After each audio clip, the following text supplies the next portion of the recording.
Вот почему, если французу не нравится Макрон, он не уезжает из Франции. Если немцу не нравится старушка Меркель, он не должен валить из ФРГ. Также американцу, если ему не нравится Дональд Трамп, он не уезжает из Америки. А почему, если мне не нравится Путин, то я должен куда-то уезжать? Может быть, пусть он соберет свои чемоданы и свалит нахрен из страны? И вообще, почему большинство делает из Путина бога? Якобы он поднял Россию с колен. Не спорю, да, заслуги есть, но по сравнению с 90-ми выросли зарплаты стали платить вовремя, но это не заслуга одного Путина. И не надо ему приписывать такие заслуги, как мобильная связь, доступны современные цифровые девайсы и гаджеты. Это заслуга прогресса и Китая. Если вы со мной согласны, то ставьте лайк под этим видео и обязательно подписывайтесь на канал. Доступные многим автомобили по сравнению с 90-ми. Заслуга опять же прогресса и системы кредитов. Впрочем, интернет и авто в развитых странах давно не признак успеха. А теперь поговорим о явном вреде его политики. И мы с вами это все разобьем на 8 частей.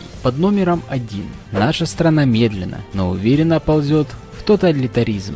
Это видно по массе репрессивных законов, принятых за последние 2-3 года. За митинги могут наказать жестче, чем за воровство. Пьяное ДТП со смертельным исходом. Повышение зарплат силовикам. Не спорю, повышать нужно. Но почему вдруг силовикам? Не шахтерам, металлургам, железнодорожникам, врачам, учителям, всем труженикам остальным. И опять же, если вы со мной согласны, то ставьте лайк под этим видео. Под номером 2. Уж сильно большое пошло у нас население религии, в том числе ислам. Вообще, как можно изначально в корне православную страну заселять исламистами? Я этого вообще понять не могу. Под номером 3 это большое количество завоза мигрантов. Далее у нас идет номер 4. Количество запретов и ужесточений, штампуемых Госдумой, перешагивает все рамки. Досмотр пассажиров поездов, как в аэропортах, это, во-первых, нервотрепка пассажирам и просто идиотизм. Во-вторых, затея полностью бессмысленная.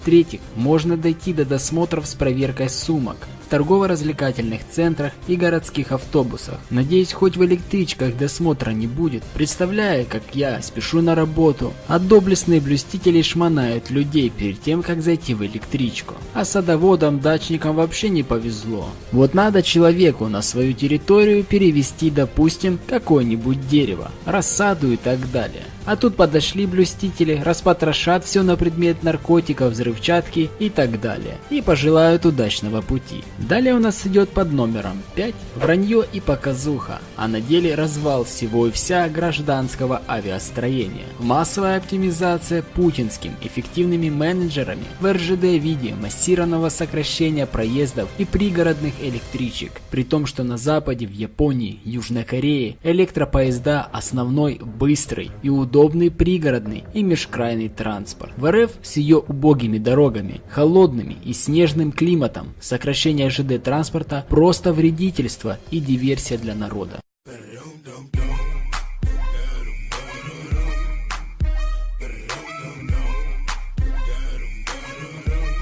Тем более, что такими мизерными зарплатами о покупке нового автомобиля просто даже помечтать невозможно. Да и толку от него, когда у нас в центре города, да и вообще по кругу, стоят многочасовые пробки, по которым просто не пробраться. Далее у нас идет номер 6. Отсутствие равноправия между простыми гражданами и чиновниками-силовиками. Этот закон вообще мне взрывает мозги. Не могу понять одного. У нас и так все четко, ясно прописано в законах. И каждый человек понимает, что нельзя драться и так далее. Если кто-то все равно и захочет, подойдет, ударит кого-то, над ним будет совершен суд. А тут, видите ли, у каждого депутата, чиновника вообще неприкасаемость. Ну, я считаю, это просто высший пилотаж. Как говорится, а вы лохи, а мы боги. Других слов просто я не могу подобрать. Далее у нас идет 7.